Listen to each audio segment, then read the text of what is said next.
Hello everyone, welcome back to my channel. This is me Shub and you people are watching my channel Shibar Info. In this video, as I have told you that I'll be making a video and I'll be uploading it on Friday, that's today. So this is a video on sound, chapter 12 of grade 8th. So without wasting time, let us begin with the video. So the first thing is the first question is, what is a sound? So ever you have heard something? Yes, you must have, because you are hearing me also right now. So that which I'm speaking and which you are hearing is known as a sound.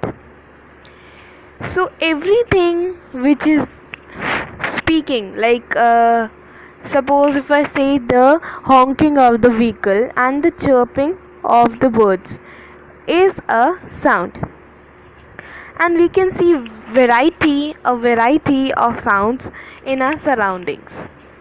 Now there are two types of sounds. First is the pleasant sound and the other is the unpleasant sound. Pleasant sound means which sound is very polite and beautiful, means when you hear that sound you feel that it's too good. Okay, then you feel good. So suppose the bird chirping, right? The birds chirping is an example of pleasant sound, and unpleasant sounds example is honking of the vehicle. That honking of the vehicle is a noise, so it cannot be a pleasant sound because it will be very high, louder, and we will not be able to listen it properly because our ears will pain when we listen the honking of the vehicles. Now when we play a mouth organ, we have to blow the air into it, right? We have to blow the air into it. Now if we spend less energy, means if we take less energy and then blow the air, then what will happen? It will be light, means the sound will be very low and it will be pleasant sound. But if that air only I blow with a more and more energy, then what will happen? It will be louder and it will create an unpleasant sound. So this is only about everything. Like suppose mouth organ, I have given example that mouth organ, if I blow the air into it slowly, means with less energy, then it will be pleasant, but if I do it with more energy, then it will be unpleasant. So now the next thing, let's go to the next question. The next question is, how is sound produced? Now how is sound produced? Okay, before that, let's see to this picture. In this picture you can see vehicles honking, okay, vehicles honking, birds chirping, and the radio's sound. So we have identified two things. One is the vehicle and the birds chirping. Vehicle sound is unpleasant and the birds chirping is pleasant. But what will be for the radio and for the mouth organ? For the mouth organ also it is the same.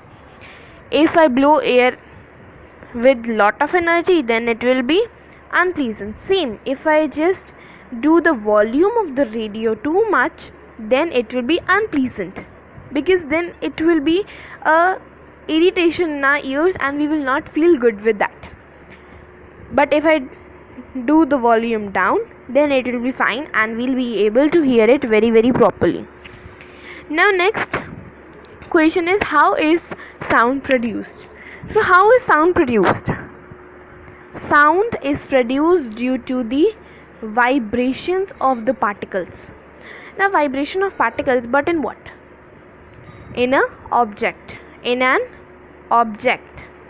So what will be the definition for it? It will be the to and fro rapid movement of a particle about its fixed point in an object is called a vibration. What is a vibration? Vibration is a to and fro rapid movement. It is a to and fro rapid movements, means there are particles in an object, right? And those particles are at the fixed point. Now when these particles move, then that movement is very very rapid and it creates vibrations. So this was the two things which I have told you in this slide, that what is a sound and how is the sound produced, and also that what are vibrations. Now next here is how we people talk. Now this is the third question. How is sound produced when we talk? Because we are having a voice box, right? This we know, but how the voice box produces sound? So the first thing which I'm going to tell you is that voice box is also known as larynx, and it is present in the neck region. Okay, in the neck region. Just a second, let me show you an image. See here, in the neck region, this is a voice box. This is a voice box. Okay, so two things we have got, that voice box is known as larynx. Second, it is there in the neck region. Now next, the voice box has a membranous tissue. It has a membranous tissue. What is the name of the tissue?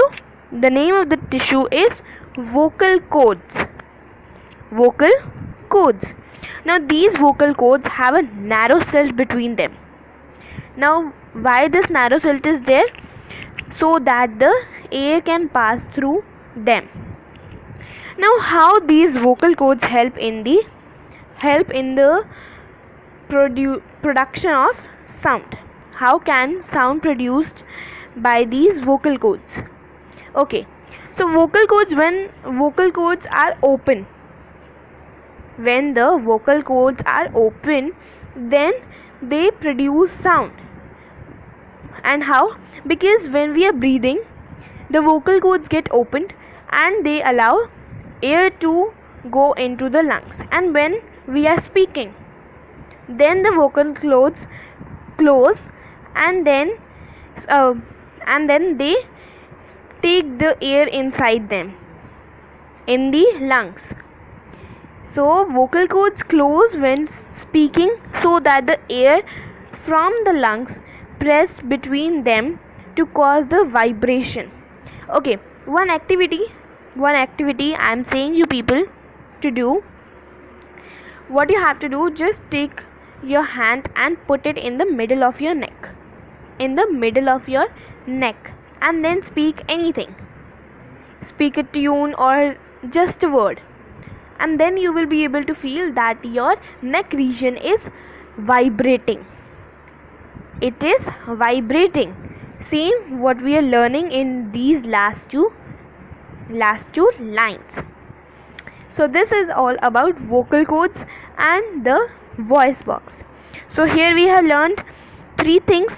First is voice box is known as larynx. It is located. Second is it is located in neck region. Third, the voice box have membranous tissues called the vocal cords.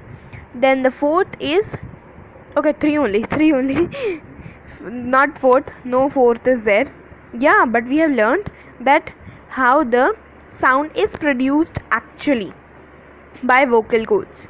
So if the question comes that how is sound produced, then you can write that sound is produced by a structure in human beings called as the voice box or larynx. It is there in the neck region, and it has two membranous tissues that are called vocal cords, which help in the passage of the air.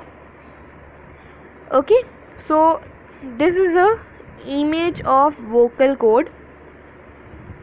This is an vocal cord in open, when it's open and when it's closed. Now the next thing which we have to discuss is about a pendulum clock. Means about the oscillation. We'll be discussing about oscillations and also about some other types of oscillation, means what they are there in an oscillation and how we can record an oscillation. So the first thing is, what is oscillation? From 2 to 5 seconds I'm speaking oscillation, but what is an oscillation? So what is an oscillation? It is the motion of a body.